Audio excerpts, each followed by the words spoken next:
আসসালামু আলাইকুম। কিছু বিষয় না বললেও না, হঠাৎ করে একটা বিষয় খেয়াল করছি। আহ, নাটোরে নাটোরের মানুষ অনেক অপরাধপ্রবণ হয়ে গেছেন। মানে বাংলাদেশ কেন পৃথিবী চমকানো যে ঘটনা, রামিসাকে ধর্ষণের পরে হত্যাকাণ্ড, সেটাও নাটোরের মানুষ। পরবর্তীতে আমাদের সদর উপজেলার ছাতনি ইউনিয়নে একটা ধর্ষণের ঘটনা ঘটল।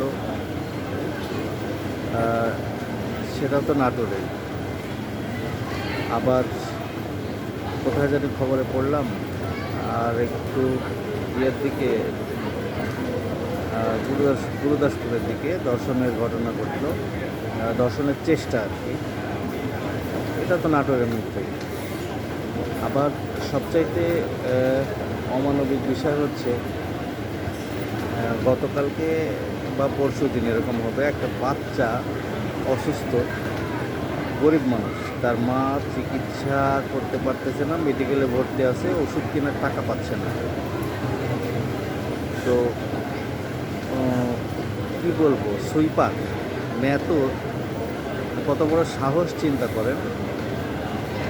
যেখানে আমরা একটা মুসলমানই এত বড় সাহস দেখাতে পারি না, সেখানে একদম নিচু শ্রেণীর মানুষ এই সুইপার সেই ছোট বাচ্চার মাটিকে ওষুধ দেওয়ার প্রলোভন দেখিয়ে ষষ্ঠ না সপ্তম তলায় নিয়ে গিয়ে ধর্ষণ তো করেছে, আবার ভিডিও পর্যন্ত করেছে।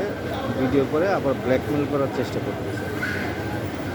আসলে ইতিপূর্বে নাটক তো এরকম কোনো দিন ছিল না। কেন হলো? মানুষ মানে কিসের সাহস পেল? এগুলো যারা দায়িত্ববান ব্যক্তি আছেন, আমার মতে একদম সচেতন হওয়া দরকার, কঠোর হাতে দমন করা দরকার। আইনের শাসন যদি না থাকবে, তাহলে যারা দায়িত্বে আছেন তাদেরই সমস্যা হবে পরবর্তী। আজকে আরেকজনের বউ বাচ্চা, পরের দিন আরেকজনের, তারপরের দিন আরেকজনের, একটা সময় করতে করতে দেখা যাচ্ছে বড় লেভেলে এরকম কার্যক্রম হওয়া শুরু করবে। আসলে আমরা ছোটোবেলা থেকে যেহেতু নাটোরে দেখে আসতেছি যে আমাদের নাটোরটা অন্তত শান্ত, অস্থিতিশীল না, অসামাজিক কার্যকলাপের মধ্যে থাকে না, সব কিছুতেই একদম ফ্রেশ। মানে কি বলবো, খুব ভালো একটা শহর, বাসযোগ্য এবং খুব ভালো একটা শহর বলা চলে। কিন্তু এইটা ধীরে ধীরে বসবাসের অযোগ্য হয়ে যাচ্ছে। এইগুলো এহেন কর্মকাণ্ডের জন্যে মানে নাটোরের ধীরে ধীরে, আমার বাড়ি নাটোর, এটা বলতে লজ্জা হবে, এলাকার দুর্নাম হবে, মানে কলঙ্কিত হবে। আমি আমার বাসাতে নাটোরে এই কথা পরিচয় দিতেও মানুষের কাছে লজ্জা লাগে।